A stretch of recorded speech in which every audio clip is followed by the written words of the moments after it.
વડોદરામાં મતગણતરી માટે ચૂંટણી પંચની તૈયારીઓ પૂર્ણ થઈ। પોલિટેકનિક કોલેજ ખાતે મતગણતરી હાથ ધરાશે।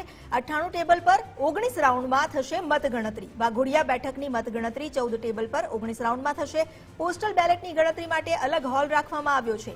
मतगणतरीनी कामगीरीमां 620 कर्मचारीओ जोड़ाशे। मतगणतरी केन्द्र पर 750 सुरक्षा जवानो तैनात रहेशे। मतगणतरीने लई पोलीस कमिश्नरे जाहेरनामું बहार पाड्युं।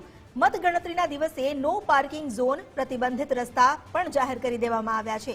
4 થી વધુ વ્યક્તિના એકઠા થવા પર, સભા કે સરઘસ કાઢવા પર પણ પ્રતિબંધ ફરમાવવામાં આવ્યો છે।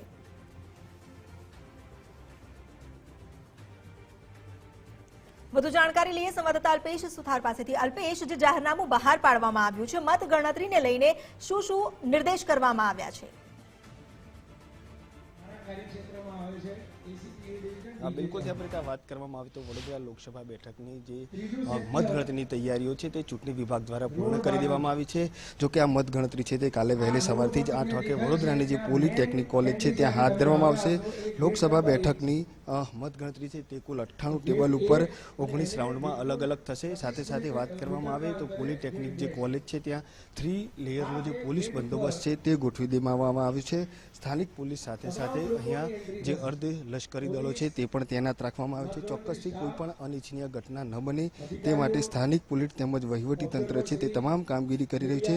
જો કે સાથે સાથે વાઘોડિયા બેઠકની મતગણતરી છે તે પણ હાથ ધરવાની છે। એટલે 14 ટેબલ ઉપર 19 રાઉન્ડમાં આજે વાઘોડિયા વિધાનસભાની મતગણતરી છે તે થશે।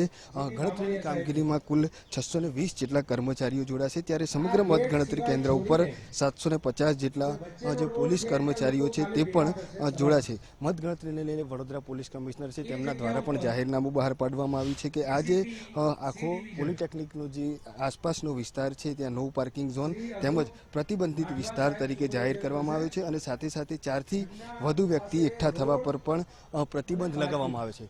આવતીકાલે કોઈપણ જાહેર સભા અથવા તો સરઘસ છે તે કાઢી શકશે નહીં। એટલે ચોક્કસથી કહી શકાય કે હાલ ચૂંટણી પંચનું જે વિભાગ છે તેના દ્વારા મતગણતરીને લઈને તમામ તૈયારીઓ છે તે કરી દેવામાં આવી છે। લોકલ પોલીસ તેમજ અર્ધ લશ્કરી દળો છે તેમની ચાપતી જે નજર છે તે આખા એના પર રહેશે। સાથે સાથે 100 જેટલા જે સીસીટીવી કેમેરા છે તે પણ લગાવવામાં આવ્યા છે। એટલે ચોક્કસથી કહી શકાય કે હાલ જે રીતે કોઈ પણ ઇચ્છનીય ઘટના ન ઘટે તેની તમામ જે તકેદારી છે તે રાખવામાં આવી રહી છે। જી આભાર આપનો જાણકારી આપવા માટે।